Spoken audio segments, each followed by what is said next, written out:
Savage does this weird, like look only the Savage can do, which is kind of like.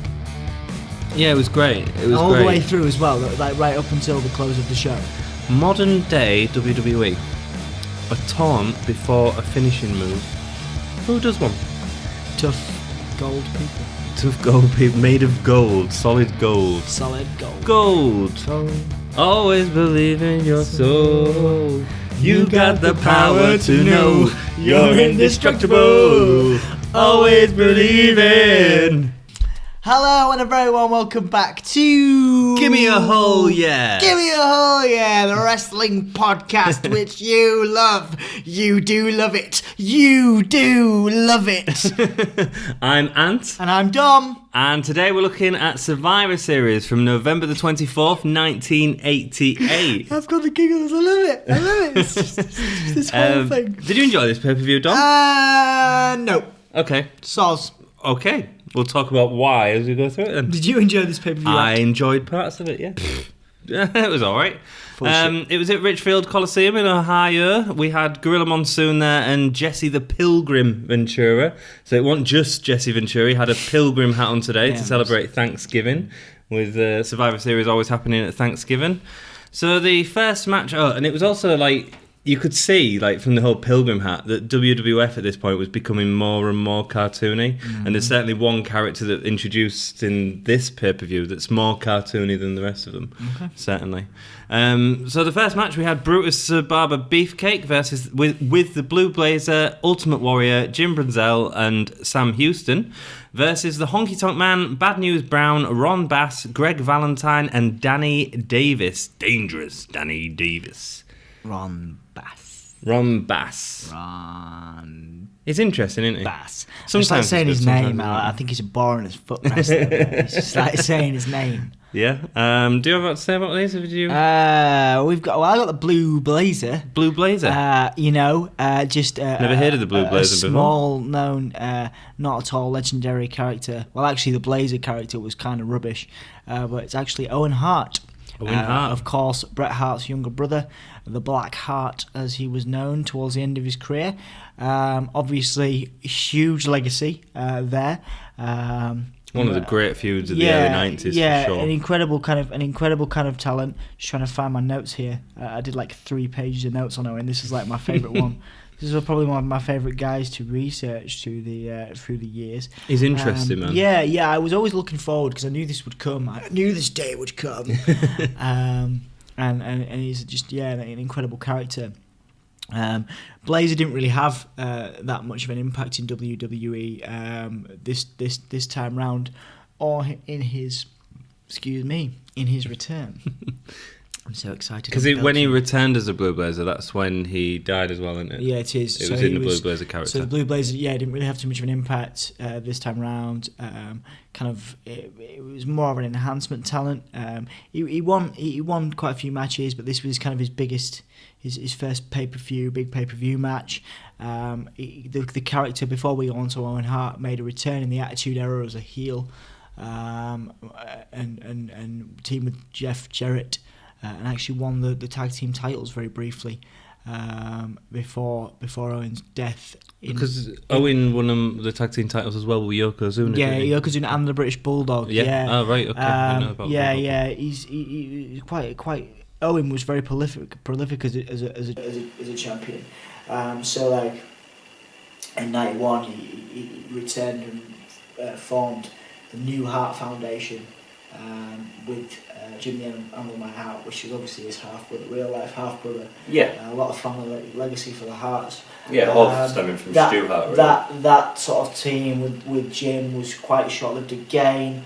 And then Owen kind of had a really great, probably his defining storyline with Bret Hart in the early 90s, 1993. Playing out at WrestleMania 10. Playing out at WrestleMania 10. Over a couple of years, actually. Yeah, Owen actually won the early matches. Owen won quite a lot. Oh, yeah. And then, basically he just got sick of the whole angle with him being sick of being in Bret's shadow. And I thought that, doing the Blue Blazer, because you can pretty much cover Blue Blazer's history in a few sentences, whereas Owen's is such a vast thing. So massive legacy. Wanted to talk about that a little bit, but so they kind of, after the Bret Hart feud with his brother, where he was kind of sick of being in the shadow, he went on a very successful kind of singles run. Had a couple of tag team title wins. One with Yokozuna.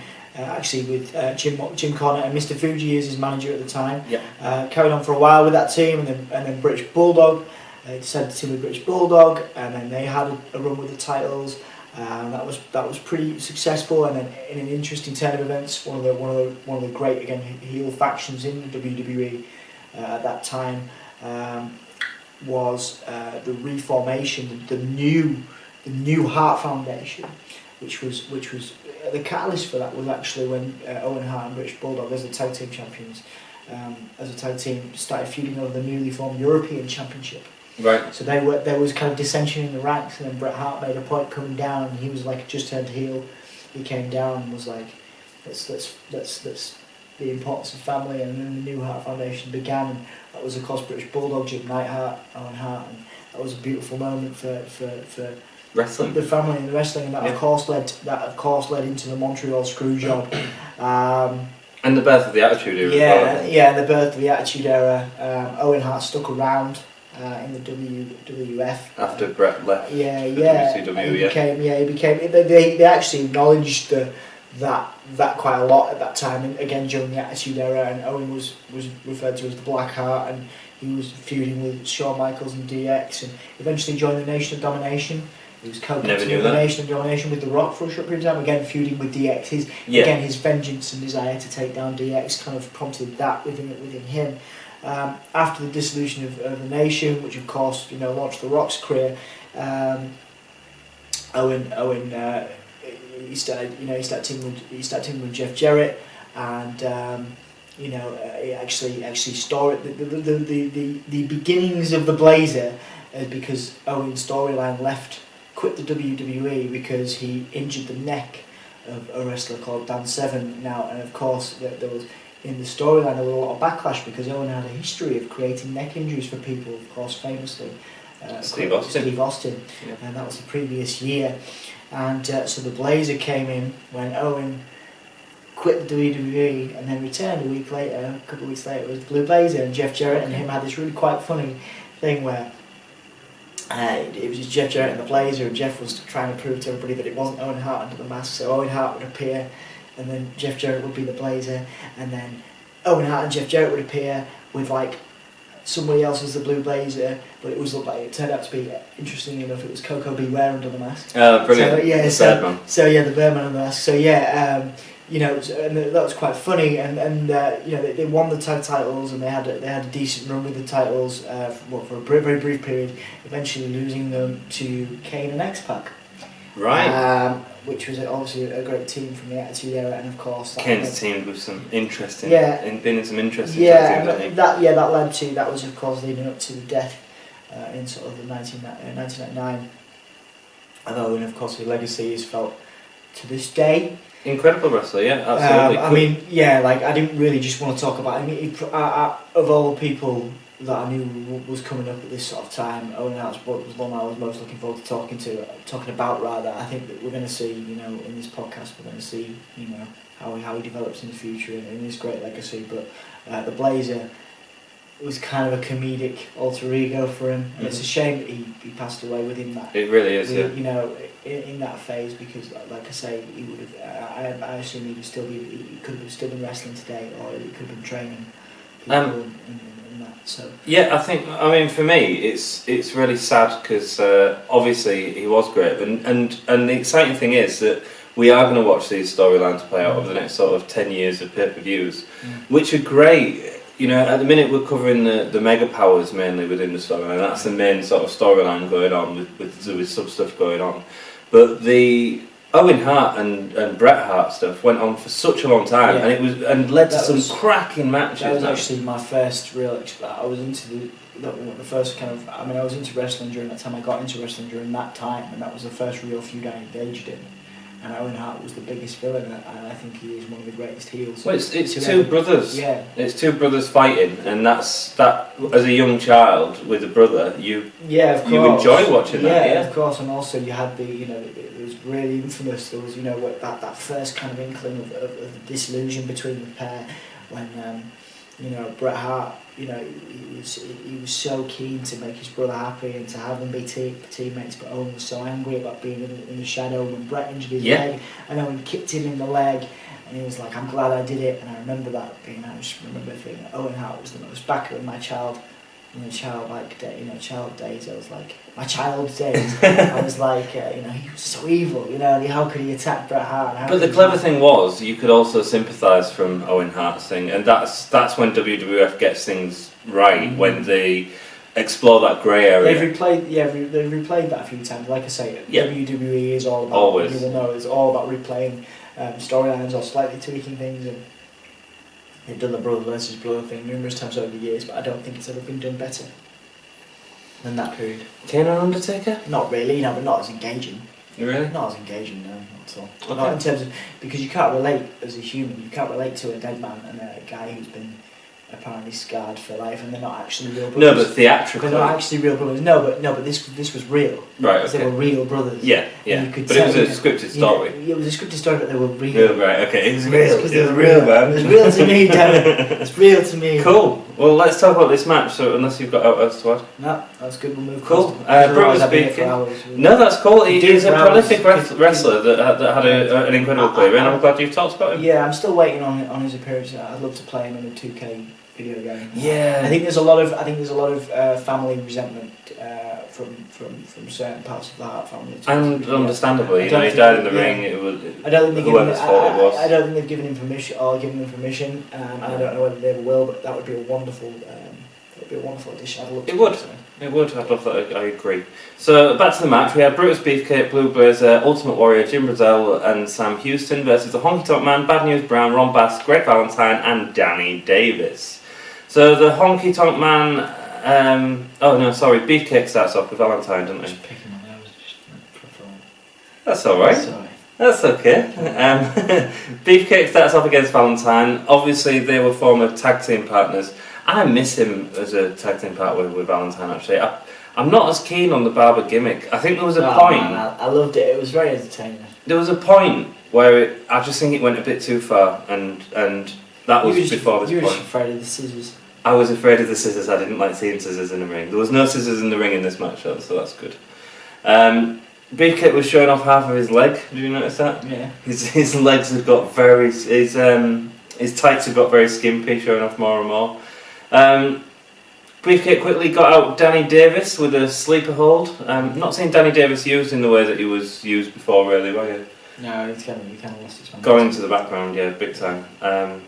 Then the Blue Blazer comes out, and he's got a high flying style in this match, hasn't he? He's more. Yeah. They were trying to play him. They were trying to play him as a high flyer. As a superhero, I think, which was a different style to what Owen Hart had. Yeah. I'd say. Bad News Brown and Brunzello in the ring. Bad News looked strong against him. Just had a memory when I was researching. I was Owen Hart, bless his cottons, that he had a lot of accidents as that Blue Blazer. I'm not making light of his actual life-ending accident, but there was a couple of times where the harnesses that he used, they didn't drop him down properly. So there was a segment on Raw where Steve Blackman was waiting for him, and he was coming down to the ring, and then he couldn't get off the harness. Oh, really? So Steve Blackman had to go out to him, just attacking him, and then of course, and then the harnesses went back up, and he's like, Owen Hart's there. It must have been a sexy pinata. Yeah. Anyway, carry on. So there was a much better ghetto blaster in this. Bad News Brown did the ghetto blaster. You see what I mean about the ghetto blaster? It was much better than the last pay-per-view. Enjoyed it, and that was Jim Brunzell out of there. Gets the pin. So then we've got Sam Houston against Bad News. Bad News gets a tag on Hammer, but Hammer attacks him by mistake, which leads to Bad News Brown walking out the ring. I thought that was quite an interesting little story in this match. I thought there was some nice little stories being told. Such a fan of him. Such a fan of Bad News Brown as a heel. I just thought he was brilliant. He was heel. Totally underrated. But then is this his... Because I didn't actually look into this, but is this his first turn? No, okay. Because he did later on he does an interview that was quite face-like, where he was sort of saying, nobody's going to attack me even in a heel, because he was in the heel team and he walks out on the heels. Yeah, okay, cool. Sam Houston is in the ring with Ron Bass, which went on for a while. Not bad wrestlers, especially Bass, who had a lot of strength. It did look strong, man. And then he pinned Houston. So... Just like saying the name. He was alright. You know, he's not a wrestler I remember from being a child, but he was quite good in the ring. Yeah. Ultimate Warrior enters the ring, and everyone goes crazy, attacking all, which means doing the full range of Ultimate Warrior's moveset, which is a clothesline and a axe hammer clothesline, and just he got some wins with the axe handle, didn't he? What was that about? Yeah, no, it's like me going. Yeah. And then you just go, and then you just die. Dead. No. Dead. So then after that there was a double team move, which was Ultimate Warrior and Blue Blazer. So Blue Blazer, Ultimate Warrior picks up Blue Blazer who was on the top rope and threw him onto someone on the ring. Yeah. It was an impressive move. Yeah. You know, made it a bit different for when Ultimate Warrior was in the ring. Honky Tonk pushes Blazer off the top eventually, which gives Hammer the opportunity to get the 4-figure of leg lock on him, meaning the Blue Blazer was out of there. Yeah. Only left was Ultimate Warrior, Beefcake, Ultimate Warrior and Beefcake versus Hammer, Bass and Honky, so only 2 baby faces and 3 heels. How are they ever going to defeat them? Underdog story. Underdogs. But both of the baby faces have been heavily feuding with all 3 of these actually. So you had the Ultimate Warrior taking the title off Honky, you had Beefcake who was a former tag team of Valentine, you had Bass who had took out Beefcake because he was due to have the Intercontinental title match against Honky at the last pay-per-view. But it was Ron Bass that took him out and made him bleed in the ring and all that sort of stuff. So a nice lineup for a final 3, I suppose, and seeing all them stories play out. There was some funny character selling from Honky Tonk Man.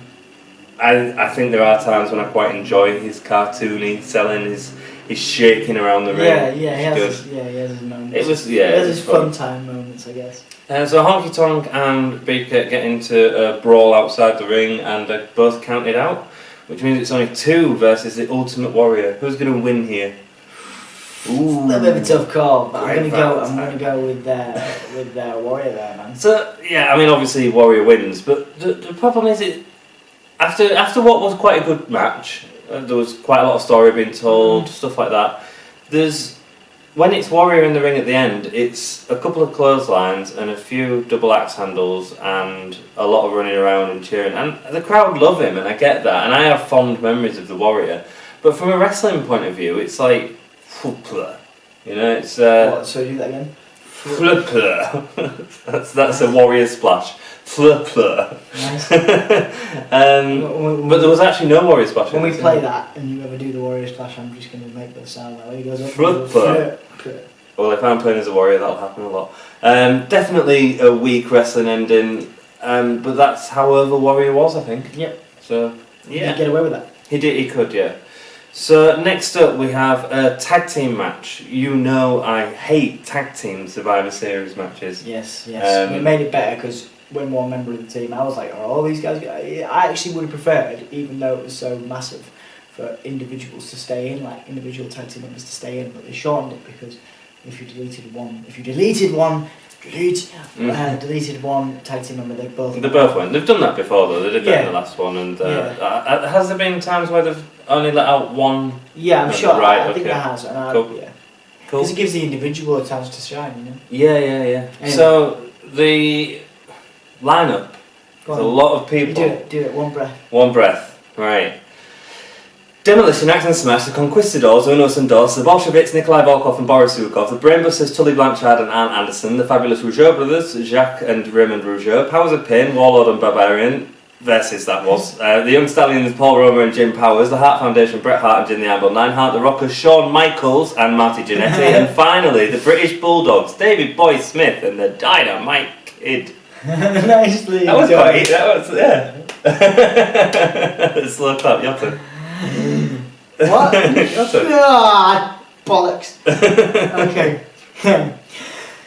Demolition, Axe and Smash, the Conquistadors, Unos and Dos, the Bolsheviks, Nikolai Volkov, the Boris Zukov, the Brainbusters, Tully Blanchard, Ann Anderson, the Fabulous Rougeau brothers, Jacques and Raymond Rougeau, Powers of Pain, Warlord versus Powers of Pain, Warlord Barbarian, the Young Stallions, Paul Roma, Jim Powers, the Hart Foundation, Brett, Jim the Anvil Neidhart, the Rockers, Shawn Michaels, and Marty Jennete, and finally the British Bulldog That was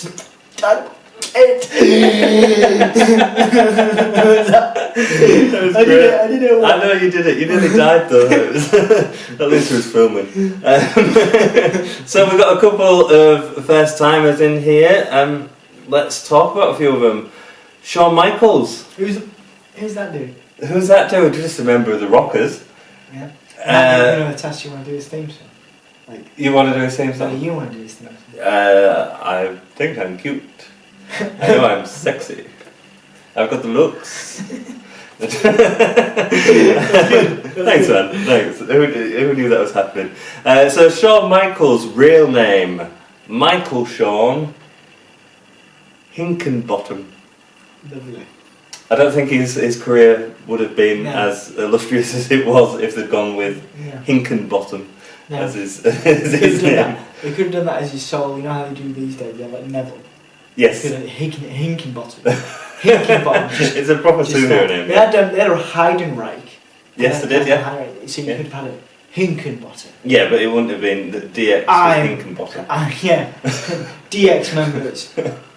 Triple H and Hinkenbottom. Quadruple H. Quadruple H, yeah, it would have been DX. So it was a little bit about the background of Shawn Michaels. Like, we can talk about the future of Shawn Michaels, but we're going to watch that. And actually, it's really exciting. You're just being a wuss because I did most of them. I know, man. You did so much research, and but the thing is, like the thing is, and the really exciting thing about people like Shawn Michaels and Owen Hart coming into it is we know the longevity that they had, and how much we're going to be seeing them over the next few years, and that's exciting because not all of the stuff was great. In fact, I'd say in this match, I thought Jennete was the better of the two, and I believe that there are times with the Rockers.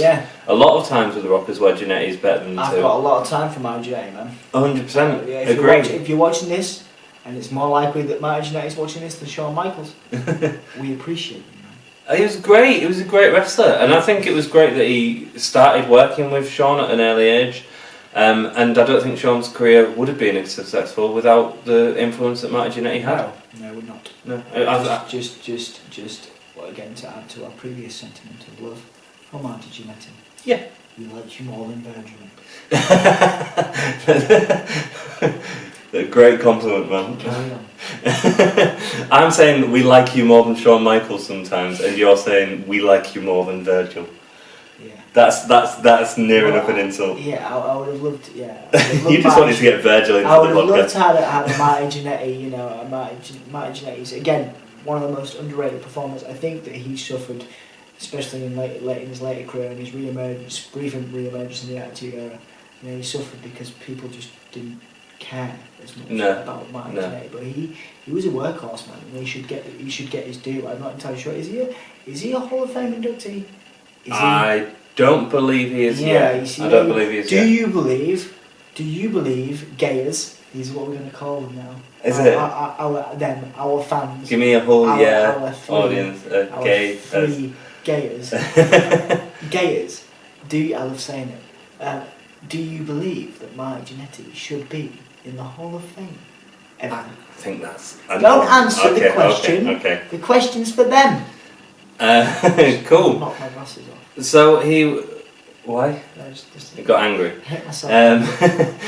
So he was wrestling in... Shawn Michaels, was wrestling in 1985 in Central States Wrestling, which is where he formed the tag team with Marty Jennete. So they'd not been exclusive to the WWF. There was called then the Midnight Rockers, and they were a popular tag team in the AWA as well from 86 to 87. Mm-hmm. The duo signed to WWF in 87, but were fired 2 weeks later due to a bar incident. I don't know exactly what happened, but Shawn Michaels had been in the WWF prior to this. In 1996, he posed for a non-nude layout in Playgirl magazine. Very interesting. I'll show you the pictures later if you want. Do you already have them? No, I haven't yet, but I will find them for you. You're going to download them? I'm going to search for Playgirl on the internet. I'm seen everything. I was see when it comes to wrestling. He's now a born-again Christian, of course. If he's played into storylines. Later on, he'd wear a cross, wouldn't he, on his outfits and stuff, and they'd pray before the matches and become a part of his Undertaker feud. And this is a really good fact. He's been awarded Pro Wrestling Insider Match of the Year 11 times, which is more than anyone else in wrestling. And so this is a decent paper that reviews wrestling on a yearly basis, and it says Shawn Michaels matches 11 times, matches Shawn Michaels has been involved with has been the best of that year. That's incredible, and sort of. I do believe later on in his career he was much more humble though. I believe that his success very much got to his head. I think there's loads of issues. He knows he was that good, and I think in his later career he became more of a mentor for younger people. He had great matches with the guys like Shelton Benjamin, all those people. I think he was much better, but in his early career there were some horror stories of how Shawn Michaels treated people, which is sad when you look at his legacy. You know what I mean? Yeah. It just goes to show you, in this world, you could be a knobhead and still do all right. Well, I think he's repented for it anyway. So unless you're Virgil. But he's been working in NXT recently as well, with another first pay-per-view showing of someone that we get to later on. Very nice. Marty Jennete is the next new wrestler. So he'd wrestled in Japan in 1985. Obviously had sort of a parallel career with Shawn Michaels before entering the WWF, but he'd also had the advantage of wrestling in Japan. I think that's probably where he learnt a lot of the stuff, because he did have a slightly more advanced style, I think, in this instance, and moving forward as well. Marty Jennete was great, man. He was a really good worker. Yeah. Although he had success with the Rockers, he also had a really solid singles run. He even won the Intercontinental Championship off Shawn Michaels later on. And I mean, the breakup of the Rockers is one of them storylines which it was a massive storyline, and it was constantly called upon and constantly come back to. All the way through his career, with the bad blood between the two. It was actually, he was supposed to have a WrestleMania match against Michaels. However, he was arrested for 6 months after attacking a police officer. So a big WrestleMania match there. Potentially, it could have been as big as the Owen Hart, Bret Hart WrestleMania 10 sort of match. Never happened, unfortunately. They did fight, obviously, but not on that sort of stage. But he was an absolutely incredible wrestler with amazing skill as well. Incredible. And he I don't know if he wrestles today. I know he was wrestling in 2013, so he's been active recently, or relatively recently. So the next team we're going to look at is the Conquistadors. Conquistadors, which was actually Jose Estrada Sr. and Jose Luis Rivera, which was the original Conquistadors. This is the only pay-per-view they appear in as the original Conquistadors. Even though they had quite a good showing, they were one of the last teams in this match. A lot of had a lot of action in the ring, even though most of it was being beat up. But there was a storyline where they were brought back, and that was in 2000, and that was between Edge and Christian and Jeff and Matt Hardy. Of course, yeah. Yeah, so both of them teams actually won the tag team titles as the Conquistadors. So it was something like Matt and Jeff were. I think they won it first as the Conquistadors, and then Edge and Christian were dressing up. Didn't Edge and Christian bring it back? Yeah, I think so. And then there was something about paid bodyguards. I read about it. I mean, I'm quite looking forward to doing it in a few years' time when we actually watch the pay-per-views from that era. But it all got a bit confusing, really. But yeah, I mean, you know, there was basically just using the suits. The Conquistadors and tag champions. Well, no, because it's actually not recognised in the WWF. In the sort of tag team listings, it's labelled as Edge and Christian and Matt and Jeff Hardy individually, both in 2000. Most of the work was as enhancement talent, as you can imagine. Both individuals did a little bit of work outside of the WWF, but nothing sort of noticeable. But in this match, they was wearing the gold morph suits, which was an interesting look, to say the least. So, have you got anyone to talk about in this match? Brainbusters, right? Oh, it's Brainbusters, yes. Ann Anderson and Tully Blanchard. Yes, thank you very much for the introduction. You're welcome. Go ahead. Okay, I will go ahead. The Brainbusters, founding members, of course, of two of the founding members of the Four Horsemen, they're regarded in WWE as three-time tag team champions. In NWA, the pair won the tag team titles in 1987, defeating another legendary tag team in the form of the Rock and Roll Express.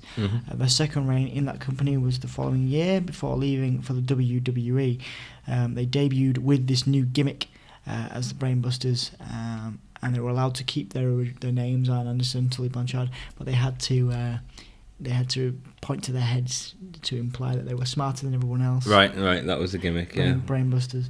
Because there was part of Heenan as well, That's wasn't correct, yeah. So they were managed by Bobby Heenan, and their only WrestleMania appearance was WrestleMania 5 against Strikeforce, and then they in their brightest moment, most brainiest of busting moments, something like that, they ended Demolition's then record-breaking 478-day run with the tag team titles, although they eventually lost the titles back to them in 1989. Brainbusters eventually broke up following a short feud and loss in a 2 out of 3 falls match to the Rockers. Obviously, Shawn Michaels, Marty Jennete, and then Heenan fired them after that loss, and also which didn't help. Tully Blanchard actually failed a drug test before Survivor Series in '89. Yeah, it's not going to help then. And then he was not able to be rehired by many companies around that time. I think he did eventually get into AWA. Tully Blanchard, this is, but yeah, it kind of stopped. Did he fight with WCW? Kind of stopped. No, not. Oh, really? I thought he was. Okay. Arn Anderson obviously went on to have a great career. Yeah. As the enforcer for numerous tag teams and numerous people in his career, and obviously we'll talk about Arn Anderson going forward as well. But yeah, absolutely, brilliant and legendary talent, and still working for the WWE is Arn Anderson. Tully Blanchard, he had slightly less. He was the Marty Jennete of the Brainbusters. Yeah, the Brainbusters. Yeah, great. So on to the match. It started off. I had real problems with this match. I always have problems with a Survivor Series match with tag teams. There was a really nice jump from Shawn Michaels off the top rope, which was a backwards flip of one of the Bolsheviks. Mm-hmm. Nice introduction to see Shawn Michaels sort of really going out there with moves. I think the pair of them really pushed each other actually to have great matches and to really push the limits. So people had eyes on the Rockers. Yeah. There's a pay-per-view coming up where they have an opening match and it's outstanding. And apparently they went backstage after the match and went, follow that, which is great. Yeah. Which I mean sort of says to Michael's early confidence, if you like, as well. But I mean, it got them noticed, and it got if not, they might have just faded into the background. So and then Marty Jennete was in the ring and he looked great against Arn Anderson. Marty Jennete spent a lot of time in the ring and he looked really fast. I mean, that's the nice thing about when Jennete's in the ring or Michaels. The pace picks up and I enjoy that. Dynamite Kid was still getting a great reception at this point, especially when he got the tag, which was nice to see. Hitman Hart pins one of the Rougeaus. There's a nice springboard from Paul Roma onto Volkov. Yeah, I like that. That was nice. Yeah, it was a really nice, really smooth springboard from the corner turnbuckle. There was a stiff knee at one point from Axe into the face of Hitman. Axe and Smash were a bit sloppy at times, weren't they? A bit stiff. Yeah, they had that. Yeah, they weren't the best. No, they weren't. I mean, I understand why they got, I like them. I understand why they had the success they did because they were, just ferocious. But yeah. Well, I was thinking it was interesting because a lot of the better built wrestlers, shall we say, weren't necessarily given a gimmick as strong as Axe and Smash. Yet Axe and Smash, who didn't have the figures that the rest of these wrestlers had the longest running title run for 25 years, until New Day took over recently. Yeah. It's just quite interesting that they give a strong gimmick to people without the figure, but then they end up at that time as well, which was very. I think we're going back into that time, unfortunately now, where big men, big muscly strong men, big dudes were considered the greatest of talent. Yeah, and I feel like we've kind of left that. And come back to it now. Come back to it now with guys like Braun Strowman. Yes, Strowman is amazing. And Lesnar. Lesnar's less amazing. So then Shawn Michaels is dragged into the corner for all to attack. There was a nice spin out of a hip lock from Jennete. Did you see that? Mm-hmm. That was a really neat, he did like a double twist in the air. It was really nice. It was weird that the crowd went so wild for the Powers of Pain. I think in that lineup you had the Hart Foundation, the Rockers. Yeah. Who was the other one on the first team? Oh man, there's quite a few. There's quite a few. There was I know the Young Stallions were heels, weren't they? yeah, no, Yeah, no, yeah. the one there was versus. Oh wait, but- oh yeah, of course. It was just weird, really, to me. It was weird to see him. The Bulldogs, of course, yeah, the Bulldogs. So it was weird to see the fans going so crazy for Powers of Pain, who sort of didn't have as much impact on the WWF as the Rockers, the Hart Foundation, or the British Bulldogs. Yeah. And I don't think anyone can argue that, But the crowd just weren't as interested when they were in the ring, and that's the interesting thing about going back and watching this sort of thing.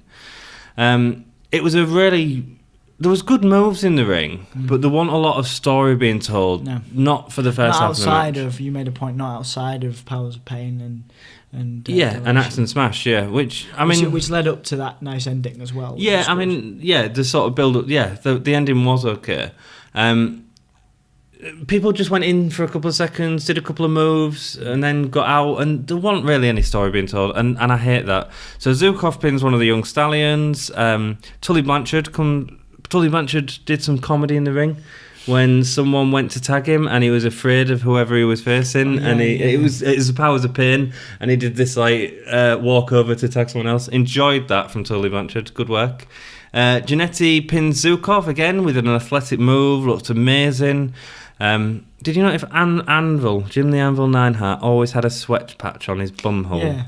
Yeah. Only you would pick up on that. That was your point, wasn't it? If you're going to wear a pink suit, you could have noticed that sweat patch. Lots of wrestling, not much story being told. Things finally get interesting when Hitman pins Blanchard with a bridge, but it ends up going the other way around. So the referees decide that it was Hitman whose shoulders were down and not the other way. Dynamite Kid delivered a tombstone during this match, basically, on the knees. Yep. Impressive, but he was impressive in the ring. Yes. The Brainbusters were disqualified, the Rockers eliminated. Both were attacking each other on the way up the ramp to set up a feud going forward between them two. The Bulldog with a lovely looking power slam on the Conquistadors. We've talked about Bulldog's power slam as well, but it was really nice. There felt like a lot of heavy moves on the Conquistadors, yet they carried on staying in the ring for some reason. I didn't, all of them got. I think the Tombstone was possibly on the Conquistadors, and the power slam was, and yet it still didn't get them out. I didn't really get that, and I thought tough gold people, made of gold, solid gold, gold. Always believe in your soul. You got the power to know you're indestructible. Always believe in you. Yeah. So then at that point, Dynamite misses the headbutt to Smash, gets a really sloppy clothesline, man. Yeah. I actually rewound that. Really bad. But then that's Dynamite Kid out. Yep. And that's Dynamite Kid's last ever pay-per-view with us. It was released after from the company not long after, which is really crap. But great to see that he had the legacy that he did, resulting from his impact. During that time. Yeah, I think had he carried on going, we would be talking about Dynamite in exactly the same way as Shawn Michaels. Oh yeah, totally. I mean, it's possible. Because there's not been a WWE champion, world champion. If I was going to say anyone from history, who had the charisma and the ability to become a world champion who was British, because there's not been one. There hasn't been. There's been a UK championship. Obviously there's been which has probably had the best match of the year so far. A guy like Pete Dunne could do it now. Amazing, yeah. I'm not entirely sure there's anyone else in. I wouldn't say that any of the other guys are a world championship quality, but I would have put from this era. Dynamite Kid over the Bulldog and over William Regal subsequently, because William Regal was probably the closest. He's been the most successful of all of them, even over Bulldog. In terms of his legacy. Obviously, he's now still working in NXT, and he did all right as a wrestler. Work, But there's nobody comparable. I think the only two one from this era would be Dynamite Kid. The only comparable one from this era now, as in 2017, is Pete Dunne. I would have said. I agree. He could do it. He could be the first one. Fingers crossed. I think he's a great talent, and I'm excited to see what he does. Like I said, I think he's got the rub. He's got the Triple H rub, hasn't he? He's got Triple H rubbing him in all the right ways. My favourite match from this year was the match with him versus Tyler Bate. I thought that was absolutely phenomenal, and I look forward to seeing what he did. I got to interview him actually. Yes, you did last year. So I'll put a link to that on Facebook or on Twitter. It was for Soundsphere magazine. It was for Soundsphere magazine, a very good magazine, a heavy metal magazine for East Yorkshire. Check it out. www.soundspheremag.com. Very good. Moving on. So Fuji gets on the apron and starts waving his cane around. Ooh, I wonder what's going to happen here. Well, it wasn't what we sort of thought it was. It was Fuji actually opened up the ropes for Smash to fall out of. So Fuji was the manager of Axe and Smash, and Fuji turned against him, which meant that Smash was counted out. Fuji attacked Axe with a cane from behind. So Axe and Fuji are arguing outside. Axe turns away, and Fuji cracks him on the back of the head. Which then meant that Smash was up by this point, grabbed him, Axe power slammed Fuji. Yeah. So suddenly this heel team is going against the heel manager. Yeah. And it was a face turn for the Demolition. It was a weird one, man. That was a weird time. It was, It was like I kind of lost it a little bit. I quite enjoy the story. I think it was a good story. I just think it's a bit weak to do a face and heel turn just based on manager. Yeah. I actually want to see the characters. I'm sure it has happened again, but it will have done. Are there any more? You can't tell me that Heyman's never done it. Surely, yes, must have indeed. done. Yeah, no, big show. Right, there we go. Gayers. That's you guys. Anybody? Let us know what you think about that name. Any more?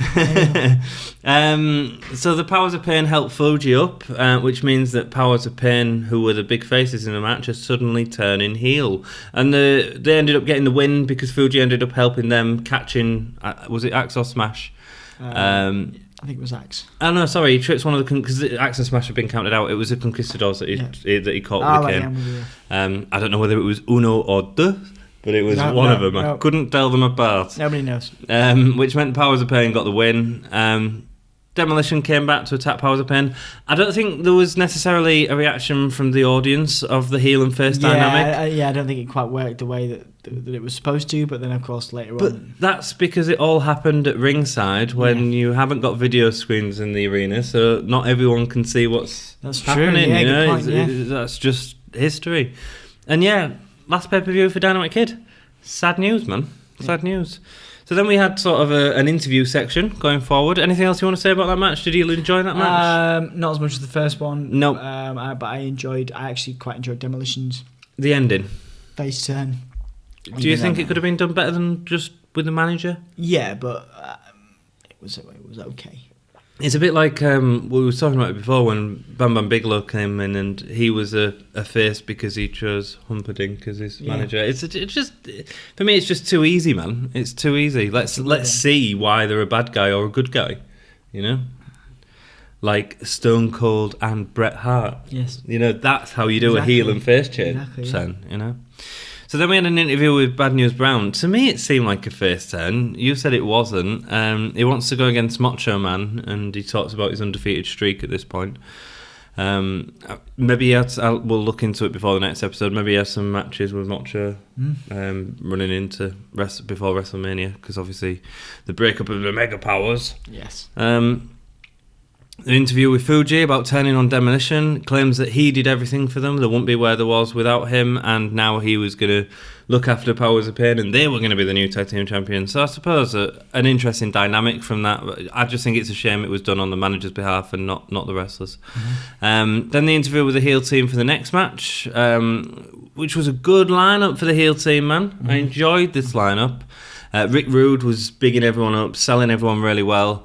Then we had an interview with Mega Powers and team, and we see Hercules in the face team. What was he doing there? We'll talk about it later on. I did find out why.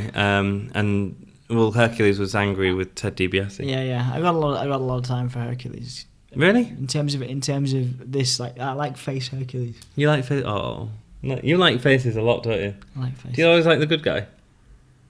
It's very rare that a line, yeah, that like a Jake the Snake. Yeah, I always root for Jake the the good Snake guy. was great as a bad guy. I always root for the good guy. When he was a good guy, I loved it. I liked it even more.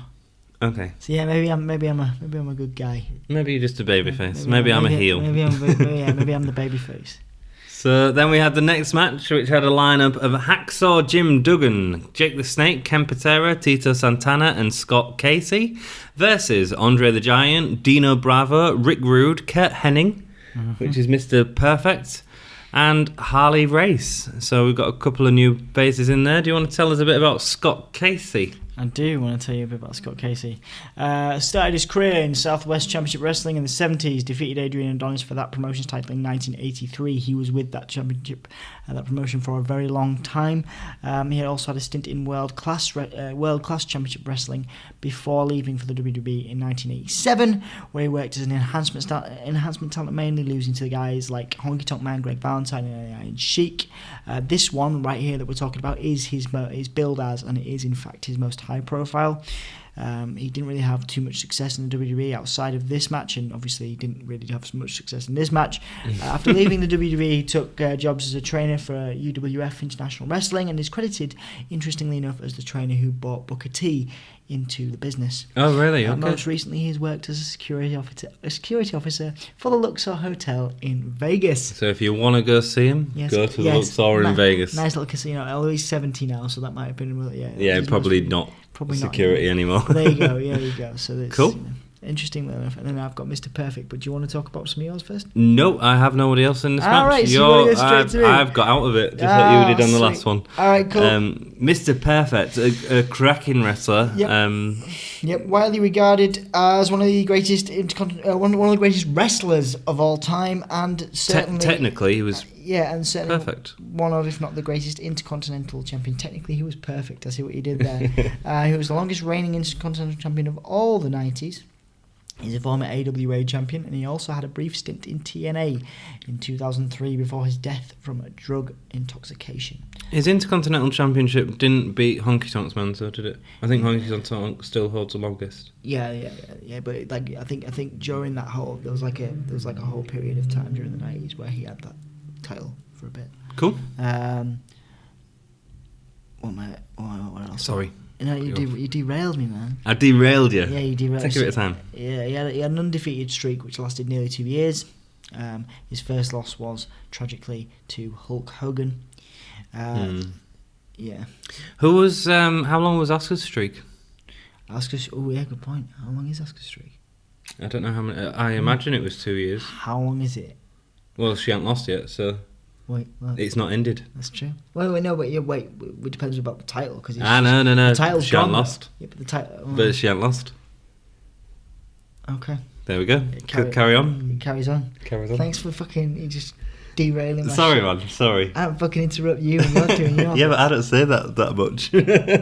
I just got like really crappy notes. You've got like amazing notes. Well, you're a knob. You're a gayer. Through the 90s, Perfect obviously had various feuds. During this time, he was injured quite a lot. He had a lot of problems with his back, a lot of problems with his legs as well.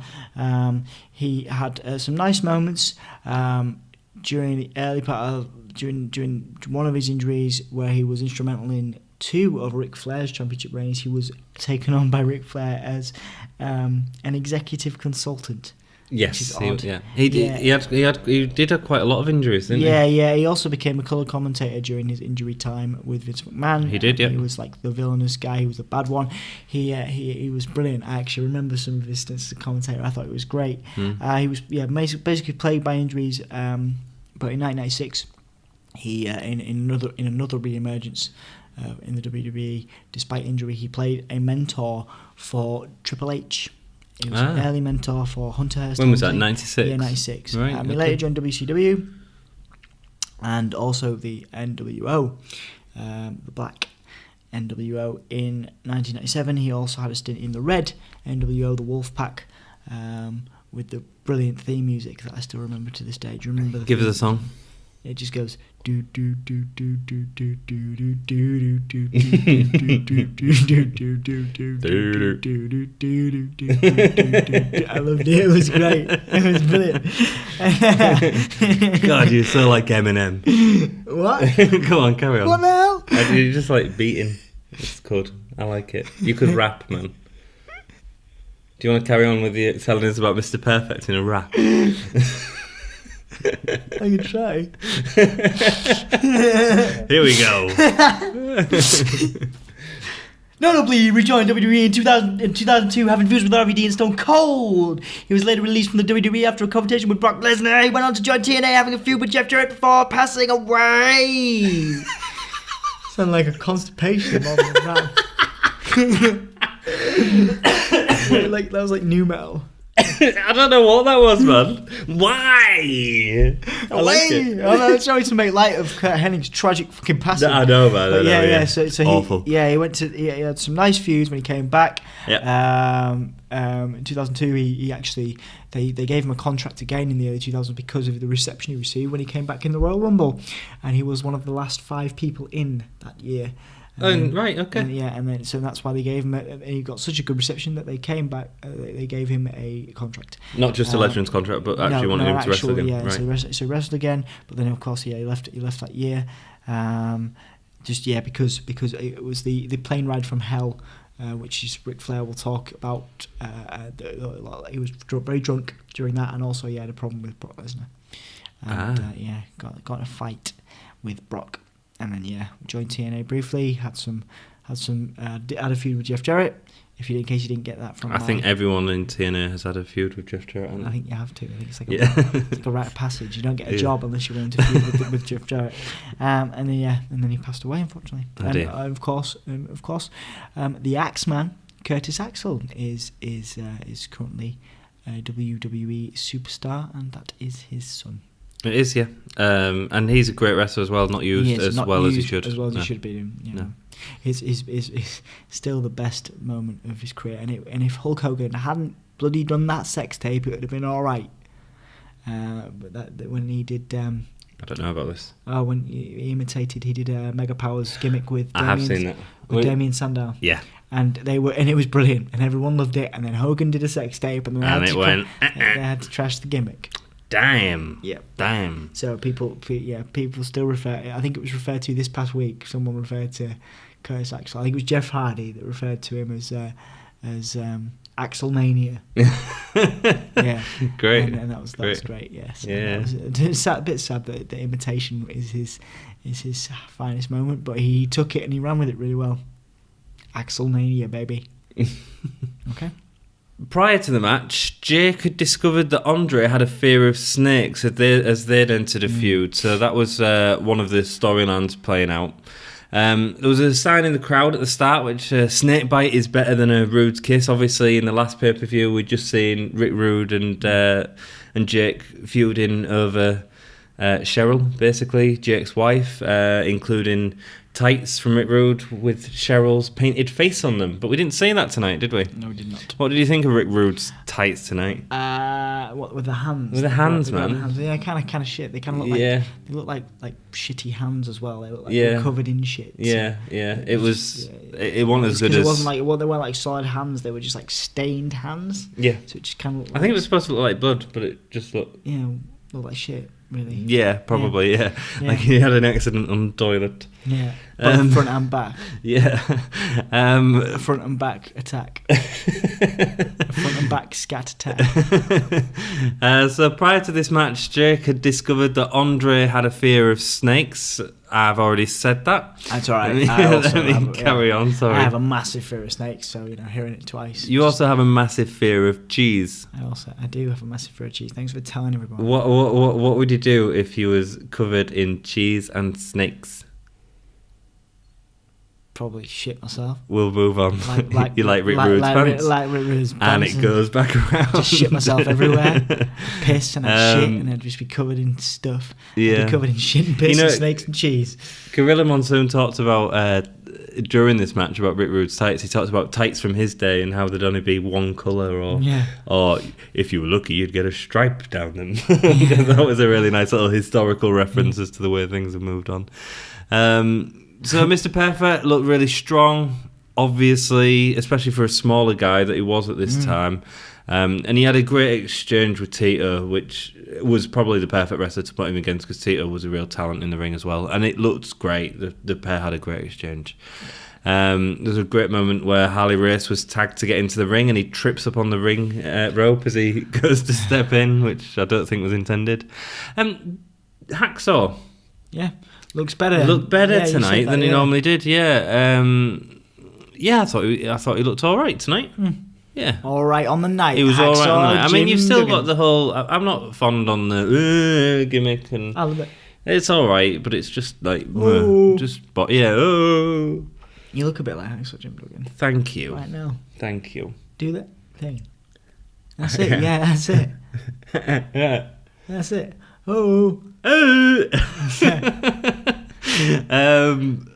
So yeah, there was it was quite a weak looking Rude Awakening actually, delivered by Rick Rude to Ken Patera, which meant Patera was out of there, thank God. The Kurt Angle wannabe out there.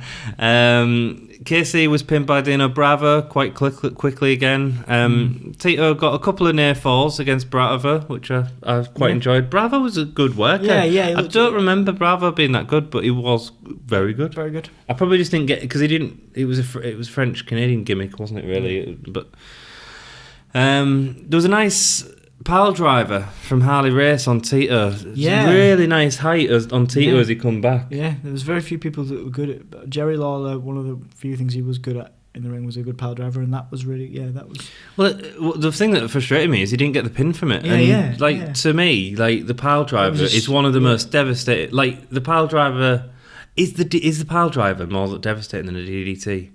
Oh no, the pile driver is more devastating because there's less control. All you're doing. Yeah, of course it is. I'm not talking about like in real life. I'm talking about in terms of like what it is. I know what it is. A pile driver, absolutely. Yeah. But the DDT, I think the pile driver, depending on how you do it, looks better. The DDT is the fucking DDT, man. But we don't see pile drivers anymore, do we? Interesting. No, I've never. I think it's been banned. I think the idea, apart from the tombstone, you don't see a pile driver. You only see once a year anyway. Yeah, yeah. If they can do it. Do you remember WrestleMania this year where we was watching it together and Undertaker went to flip Roman Reigns, and then Roman Reigns was supposed to flip it and reverse him, but couldn't get Undertaker up. Did he actually do it? No, he couldn't get it. I don't know what they did. I think it just sort of flopped. Yeah, just like the match. Yes. So Tito then got out Harley Race, but Andre comes in straight away and starts ragdolling Tito around the ring. He sits on Tito to pin him. So Tito's out of there. Hacksaw and Jake unload on Andre as he's tied up in the rope, so he had both his arms. Classic Andre sort of stint. Did it a lot with Hulk Hogan. Then we had Rude and Jake in the ring. References made about Cheryl, which was Jake's wife again, by the commentaries. And who do you think she would have been supporting? Well, obviously she was supporting Jake, but the illusion, of course, was that she was supporting Rick Rude by the heel commentator. Yeah, that's it. Yeah, and it was clever because it's bringing in storyline to the match, isn't it? Yeah. And the commentators did a good job at that tonight. Sign for the DDT on Dino Bravo, but Rude interfered to stop it from happening. So, question for you, because I thought of this while I was watching it. Modern day WWE, a taunt before a finishing move. Who does one? The ones I thought of, Jeff Hardy, and I haven't thought about it that much. Not really. Yeah, he does. Swanton. That's a taunt, I'd say. Okay. Who else does a taunt before a finisher? Roman Reigns. Oh God, yeah. Is he the only one? A bit more. I suppose the coup de grace sort of has one, but I mean, you have to do something on top of the rope. Yeah. So I don't know if the top rope. Bray Wyatt, yes, very good. Yeah, effectively the kiss. Yeah. Any more guys, gayers? Let us know, man. Just because we could do this for ages, couldn't we? Yeah, we could. But I just thought it was interesting because I was thinking about, because Jake always called for his DDT, basically. I was just wondering how many other superstars called it. And you're right, Bray Wyatt, you'll see him do that and then give the kiss and then the reverse out of it. And that is, you're right, it's that element of knowing the taunt is a way of showing that the move is about to happen. John Cena. Because I mean, he does the 5-knuckle shuffle. Yeah, I suppose. Rock, because that always the kind of, he does the thing where he jumps up a little bit. Yeah, Shawn I suppose Michaels, there's more. Shawn Michaels, Sweet Music. Yeah. Does probably loads. Yeah. Stone Cold with the fingers. Sorry. Yeah, not modern day though. He was going back swore. at you. It's not the first time in this podcast. Yeah, but like, I just gave I gave the gayers the finger. Oh, sorry, man. I was just like double. I did the Stone Cold double finger. Sorry. Give me a hole, yeah. Give me a hole, yeah. Cool. So finishing off the match. Yeah, I'm pretty sure Jake at one point told the referee that his foot was on the rope when Rude was pinning him to make sure that the referee caught that moment. Hacksaw brought in the 2 before after Frenchie had interfered and he went to attack Dino Bravo. Yeah, after all the praising of Hacksaw, he goes and does something stupid. I actually like that moment. You like it? Okay, I mean, why? it left Jake the Snake kind of on his own, so it was stupid. But it's just stupid. But it was a nice moment. You know, the two before. Get your 2 before out. Dugan is eliminated and he says the F word, which was bleeped out by WWF, which was interesting because there was other things that they didn't bleep out in this match, in this pay-per-view, but we'll get on to that. So then it was 4 versus Jake, poor Jake by himself. Yeah. One of the things that I noticed a little bit in this match and all the way through this match is that Dino Bravo looked like a really safe worker from the punches that didn't actually really connect, and he'd put a lot of the work in his feet and stuff like that, was, as you know, kicking the floor instead of punching. And then, like, when he'd do an elbow drop on someone and someone had to move out of the way, he got some really great elevation for a bigger guy. And I just want to say I thought Dino did a great job in this match, and I just respect him a lot more as a wrestler after watching it. Everyone beats on Jake for a while. There's the odd threat of the DDT coming up. Jake grabs the tights of Rick Rude, revealing his bottom. They didn't bleep that out, did they? No. So Rick Rude's bottom, who was clearly quite proud of his bottom. It was a nice bum, to be fair. He was nice, confident with his bottom. It was a nice bum. That was a nice way of doing it too. Pull down and then the DDT. That was good. I liked it. Good. Good. Yeah, it was quickly into the DDT, wasn't it? And then Rude was pinned straight away. Yeah, so the F word is bad, but nudity, fine. Bit like this. Yep. More prominent in the Attitude Era, I suppose. A bit like our podcast. Or nothing like our podcast. Why? Where's the nudity in our podcast? It's coming. It's coming. Episode 53. You just keep waiting. You don't know which one of us is going to be, but it's coming. So Andre comes in and he's all over Jake. He ends up getting himself disqualified for choking Jake too long, so he gets a 5 count from the referee. Yeah. Perfect comes in and pins Jake for the heels to win. Perfect got the pin. Nice way to introduce Perfect. Jake gets out Damien to scare away the team because obviously they've just found out Andre's afraid of snakes.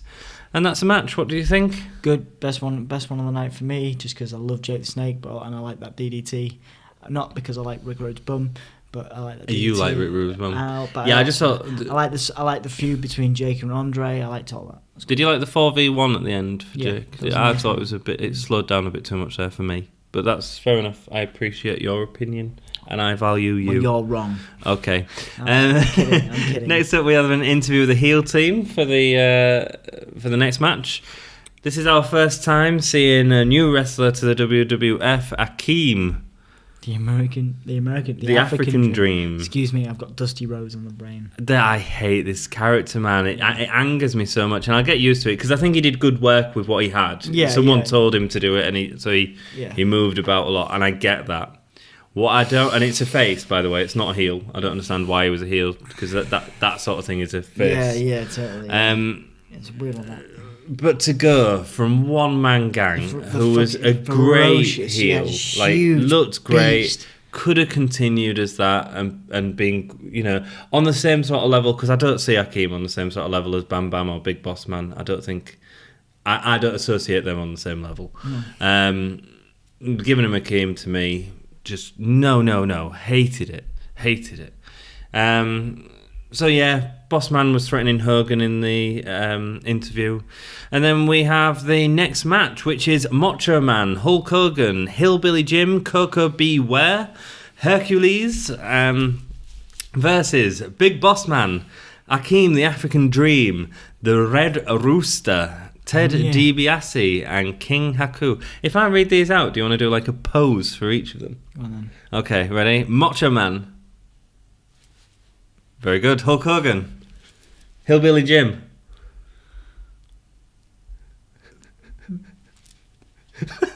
He's got a beard. What is he, Jafar? He's got a beard and he stroked his beard. Coco Beware.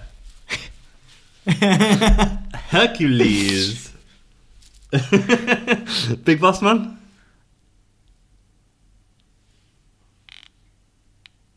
That's like Owen Hart. It is, isn't it? It is. I want Big Boss Man. Because he puts his head down, I got a nightstick. I need a nightstick. What I need is a nightstick. Hakeem the African Dream. The Red Rooster, Terry Taylor.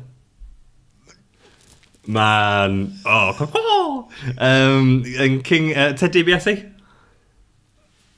And King Haku. Hard one. What, he's Jafar as well? Yeah. Anyone with a beard, right, just holds it, yeah. I think he just stares really intently in the camera like... And that's Haku. So I'm going to talk a little bit about Terry Taylor, who was the Red Rooster, because this is the first time he's appeared. This is a real... gimmick. Yeah. How do you kill a person's wrestling career? Give him a name like the Red Rooster. I mean, look, or the Blue Meanie. And I don't mean this, there's no pun intended, no horrible, I just realised the negativity I'm about to say. I was like, Red Rooster, Blue Meanie, and then Blue Blazer, and then I realised that's... Oh, no. Yeah, but they changed his gimmick. They changed his gimmick, yeah, it's fine. That's fair enough. Yeah. Terry Taylor. He'd been a popular wrestler with the NWA and Universal Wrestling Federation and World Class Championship Wrestling, winning multiple belts. He was a young kid and he looked great, and he was great in the ring. He went to WWF and they give him the Red Rooster gimmick and made him a heel. Mm-hmm. As a babyface, he'd have a spiked hair with red dye in it. And the problem is, like, WWF have got some freaking awful gimmicks in the past. Man. Yeah. Like, if you look at, like, the Goon, do you know the hockey player? Yeah. But, right, the thing about the Goon is hockey players can relate to that, right? Who relates to the Red Rooster? Yeah. Chainsaw Charlie was another one where they did Chainsaw Charlie. What they did to Terry Funk. Yeah, but that was fucking Funk. Yeah, I know, yeah. They give him Chainsaw Charlie. They put a pair of tights on his face. Yeah. Yeah, I get what you're saying, but at least that's not a rooster, is your gimmick. And when he was fighting in the ring, it didn't do it much in this one, but he'd caw and... Really? Oh man, you wait! I missed that. It's on the same WrestleMania as the Mega Powers exploding. We have the Red Rooster, mental. But he was a great talent, and it just killed him off. Yeah. He'd wrestle back and forth between WWF and WCW until 2003, spending a year with one place, a year the other place, going back and forth. One of the only people that ever was able to do that, to be fair. Not many people could do that. I think WWF owed him a lot after giving him that freaking awful gimmick. He then worked as head of talent. Well, Hulk Hogan did it. Back and forth. Not as much as that. Not as much as that. It was a hell of a lot. He then worked as head of talent relations for 8 years for Total Non-Stop Action Wrestling, TNA, before returning to WWE in 2012 as a trainer for NXT. Now it's rumoured, and I don't know how. I don't think NXT's training schedule is completely laid out, and I think certain dirt sheets and stuff have reported on it.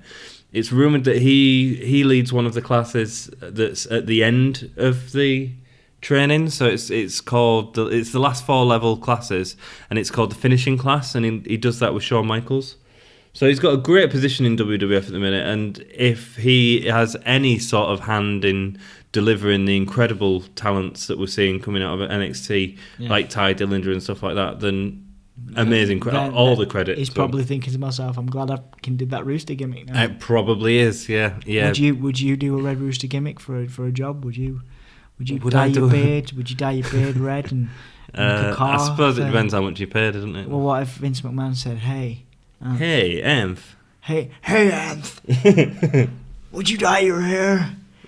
Yeah. Dye your beard and become the Red Rooster and suck my yeah, probably not. No. So, but you do anything but that. You do anything. You do anything for Vince, but you wouldn't do that. Right, Meatloaf. I do anything for Vince.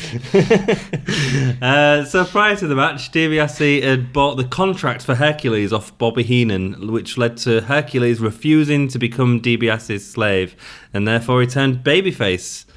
So let's cover this match. We've got time. Akeem comes down dancing. A couple of complete character change from what we'd seen with One Man Gang. Macho music for the Faces entrance. Might dance through the whole of this. Yeah, cool. Of course, Hogan gets his own music as they come in. Carry on. Blurred out something on the back of Coco Beware tights. I don't know why. The centering on this episode was mental. Macho and DiBiase start in the ring. Lots of quick tags from both teams, showing a lot of each wrestler. Macho, again, as always, looks incredible. Yep. Always incredible. Yep. End of the match, incredible. Yep. Rooster comes in, tries to slam Hilly Jim, but can't get him up. Hilly Jim. This ends up in him being slammed. Coco Beware. Do the Coco Beware dance. Oh yeah. I'm getting confused. I've just been dancing the whole time. I know, you're not even listening. Gets a great looking drop kick on the Rooster from the top rope. I thought it was great. Yep. Hogan slams the Rooster, followed by Macho's elbow for the pin. Yep. So them as a tag team Rooster are working out. Well. Rooster's gone. Virgil was there. It was the heel team manager. Virgil. Trying to get into photos and make a dollar, probably. Fuck off. Haku got a lot of offensive on Hogan, I thought. I was quite surprised at that because Haku didn't feature much in the match, but when he did, he attacked Hogan and beat him. We like Haku. Yeah, man, he's good, especially his kicks. We've talked about Haku, man. He's good. Toughest He was, yeah. Akeem got a big body drop on Hillbilly Jim for the pin. And then there was a lot of attacking on Akeem, and they were selling the fact that he couldn't get knocked down, and I enjoyed that. It made Akeem look strong. If he had been dressed as One Man Gang, it would have been better, but yes. I'm not bitter. Yes. Bossman gets a slam on Coco for the pin. I don't think it was quite a Bossman slam, but it was a slam. Yeah. So then we get Bossman and Hogan in the ring, which is clearly something the crowd wants to see because they go a bit mental. Hulk slams a big Bossman, and we get the whole Hulk comeback thing, which we've seen and we don't need to talk about again. Hercules had a whole segment with DiBiase, which ended with Virgil distracting Hercules for DiBiase to get the pin. But then straight after that, was it Macho Man? Yes, Macho Man comes into the ring and rolls up Ted DiBiase straight away, celebrating. Nice little stories going on here, I think, within the match, which is good. Hogan gets beat up for a while, but they can't get the pin. Nope. Classic Hogan. So this is when it all starts getting a bit more interesting, really. So Slick goes to drag Elizabeth away, but Hogan saves her. And ends up getting handcuffed to the ring rope outside the ring. Indeed. So Bossman's counted out, but continues to attack the handcuffed Hogan with a nightstick. Bossman even then beats Savage, who's in the ring with a nightstick, because it's just Hogan and Savage left at this point, of course. The Mega Powers were always going to be the last ones. Akeem was disqualified. I didn't quite get why Akeem was disqualified. I think it was lost in the rush there, wasn't it? I think so. I think he might have used his nightstick, but I missed it. And then it was Haku versus the Mega Powers. So you've got... I suppose it keeps Big Boss Man and Akeem looking strong, but it doesn't really do much for the Mega Powers, does it? And then obviously you got Hogan cuffed up the ringside, so of course it's Savage versus Haku. Haku's getting who's actually doing really well. Yeah, and I think against Macho Savage. was working really hard. I think at the end of the match, if you looked at Macho's face, you could see how hard he'd been working. He looked great, as he was always knackered, did. And then of course you get Hogan's. But even after all that work, what surprises me with Macho is he can still keep up a fast pace, man. Yeah, totally. That's great. So Slick is on the outside, taunting with the keys, because Hogan's cuffed up to the ring ropes. And then Slick holds Macho Man out, from the outside on the ring ropes. Haku goes for Macho, but kicks Slick instead, so Slick's out for the count. Elizabeth goes into Slick pockets to get the keys for the handcuffs, to which Jesse says, "My God, she's going for his wallet." Which just brilliant, hilarious. That was good. That was it was fun. great, I man. enjoyed it. Hogan gets tagged, goes for the leg drop on Haku, gets a win. We know how that ends. Yeah. But then is the interesting part again, because we're sort of looking at that relationship between Macho and Hogan, because they're coming to the big WrestleMania 5 main event for the title. So we've got Savage was bleeding from the mouth, and again, sort of testament to the amount of work he did. Hogan sort of really didn't do very much in this match, did he? Not compared to Savage. Again, I think that was part of the build for it, was that obviously Hogan, Hogan goes for Elizabeth when he wins, probably because he's like, "Thank you for uncuffing me." Savage does this weird, look only that Savage can do, which is kind of like, yeah, it was great. It was all great. the way through as well, like right up until the close of the show. Yeah, he literally doesn't stop pointing and looking at Hogan. Hogan does no fucking. Hogan has no idea. He's ignoring it. And Elizabeth knows. Yeah, Elizabeth is just like, but she's being dragged around. She's being dragged around by both of them. Great story. Really well done. Great. Again, it was just like we said at the end of the last match. Fantastically done. Savage especially, because Hogan just gets away with just being Hogan. Like when they win the match, Macho's been in the ring for such a long time and done all the work. Hogan comes in, gets a leg drop, and he's straight away celebrating. Grabs Elizabeth to celebrate with him, lifts her up in the air. Whereas really it's Macho that's done all the work in the ring. And Macho, I think, starts to feel second fiddle, doesn't he, to Hogan, both in his relationship and in the ring. Which wasn't true, because Macho was doing the work. So, incredible. Yep. Love this story with the Mega Powers, and it's great to watch it play out. I think, don't necessarily watch the entire match, but watch that end moment, and it's great. So, best match of the night, Dom? My best match of the night will probably have been Andre the Giant team versus Jake the Snake team. Very good. I think they've got a WrestleMania match coming up that you might enjoy. Oh, actually, no. The next episode is the Royal Rumble. Check that out, because it's a really good Royal Rumble, especially with Jake and Andre in the Rumble. I'll leave us to watch that.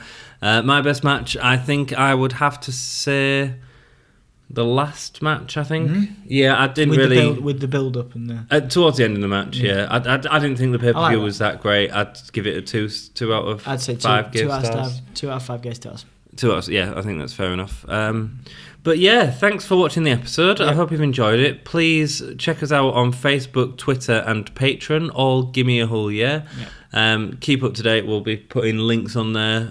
We'll try and put the interviews up that I did with Pete Dunne for you to read. It's a really good interview. I've also interviewed Ric Flair. We should probably put that up there somehow. Yeah, we'll share all that stuff. If you guys want to hear it, give us a shout out. Let us know. Please comment below, share. It helps our videos so much. And thank you. We enjoy doing it, so we want to carry on doing it. Yes. So that's great. So close us out, man. Keep it gay.